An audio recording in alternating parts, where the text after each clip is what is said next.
Have you ever watched someone perform kindness and just known it wasn't real?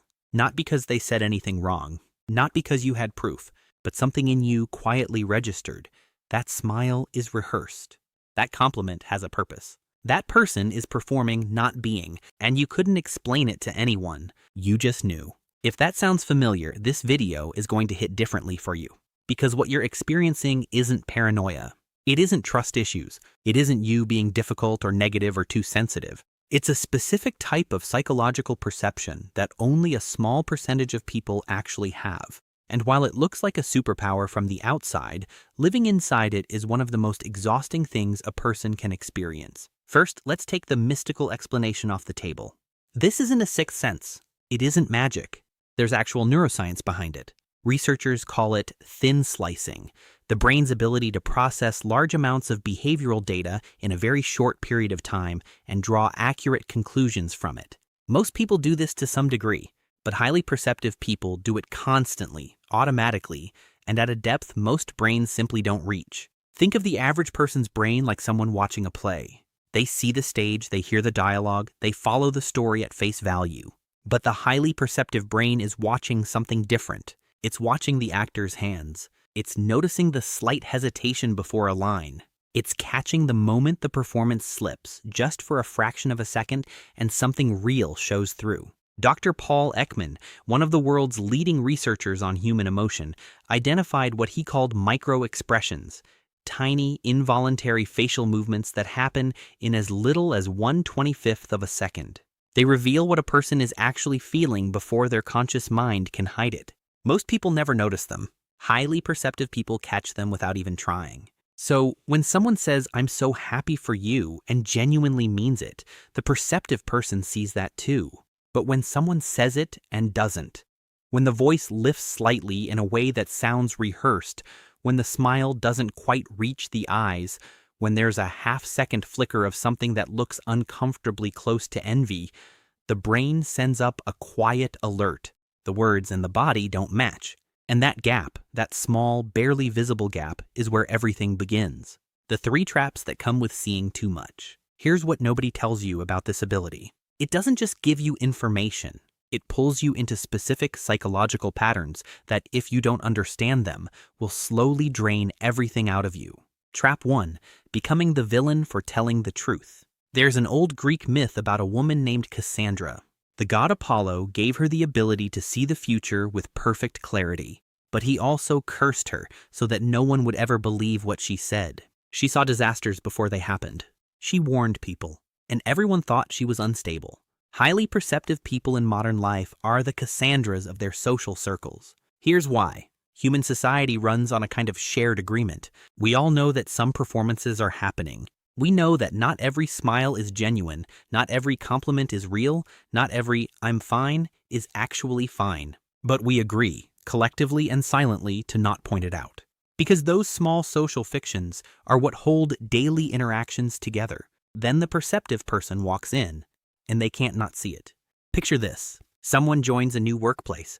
Within the first 2 weeks, they've already mapped the social dynamics. They can see which coworker is playing the victim to avoid accountability. They can see which manager is insecure underneath all that authority. They can see which friendship in the group is held together purely by proximity, not genuine connection. They don't announce any of this, but sometimes they can't stay completely quiet either. They make one honest, well-intentioned comment, and suddenly they're the cold one, the judgmental one, the one who doesn't know how to get along with people. What's actually happening is something psychologists call ego defense. When someone's hidden behavior gets even slightly exposed, even without direct accusation, their brain experiences it as a threat. And threatened egos don't respond with honesty.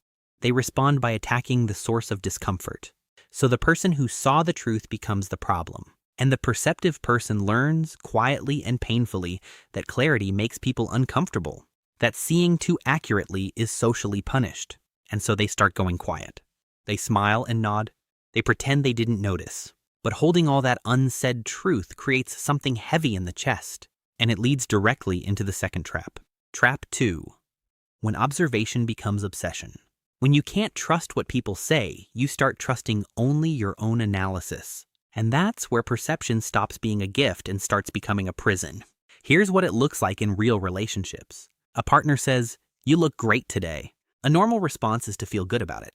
But the highly perceptive brain doesn't stop there. It immediately starts asking, why that compliment? Why right now? What do they want? Is this genuine or is this a setup for something? A friend takes 30 minutes to reply to a text. Most people assume they were busy. The perceptive person starts reading the 30 minutes as distance, as a shift in the relationship, as the early sign of something ending. None of this is irrational from inside their experience. It's actually the logical result of a brain that has been right too many times. They've caught the lies before. They've seen the warnings other people missed. Their caution was validated enough times that now it runs automatically, even when it isn't needed. Psychologists call this confirmation bias. When your brain has already decided what's true, it filters all incoming information to support that belief and quietly discards anything that contradicts it. The result? They win every mental game. They're never blindsided. They see the endings before they arrive, but they also can't relax.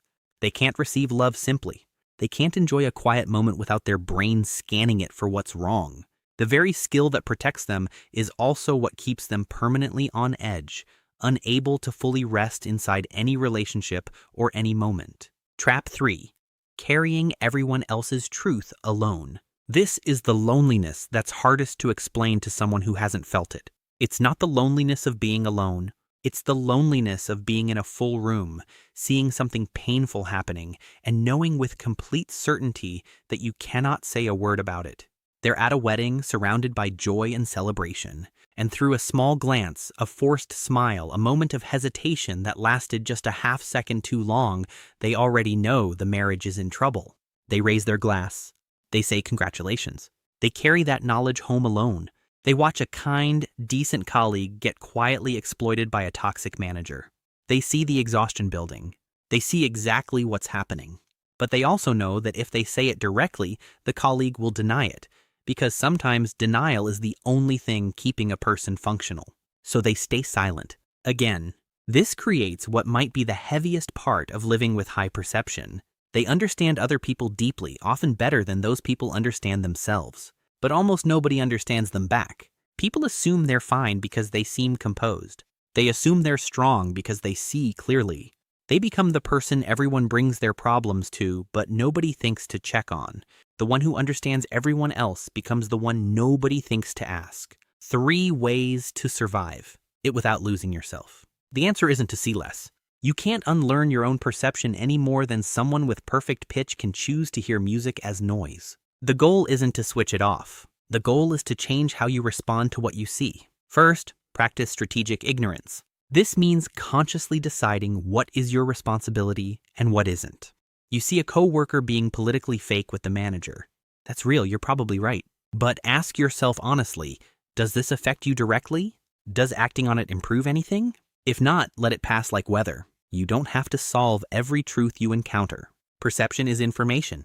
It doesn't always require a response. Second, make peace with the mask. One of the deepest sources of exhaustion for perceptive people is the standard they hold everyone to. They want authenticity. They're frustrated by performance. But here's a more compassionate reframe. Most people wear masks not to deceive, but to survive. The loud, overconfident person at the table is usually just someone terrified of being ignored. The cold, distant one is probably someone who got badly hurt and never fully recovered. When you see the wound underneath the behavior stops feeling like a personal offense. You can see the mask clearly and still choose to be kind to the person behind it. Third, let yourself be intentionally blind sometimes. This one is the hardest. When your instincts are signaling a possible problem in a relationship, you don't have to act on every signal immediately. You can acknowledge it, hold it lightly, and still choose to be present in the moment in front of you. If there's an 80% chance something is good, you're allowed to live in that 80%. You can see the thorns on a rose and still choose to hold it. The final truth. When highly perceptive people learn to hold their ability with more ease, when they stop being punished by what they see and start being guided by it, something shifts. They stop feeling like an exposed nerve walking through the world. They start feeling like something quieter and more powerful. Like someone who sees the full picture and chooses consciously what to do with it. Not a machine that detects every flaw. Not someone exhausted by carrying every truth alone. A person who sees clearly, moves wisely, and has finally learned to be at peace with how their mind works. That's not a burden anymore. That's a rare kind of strength.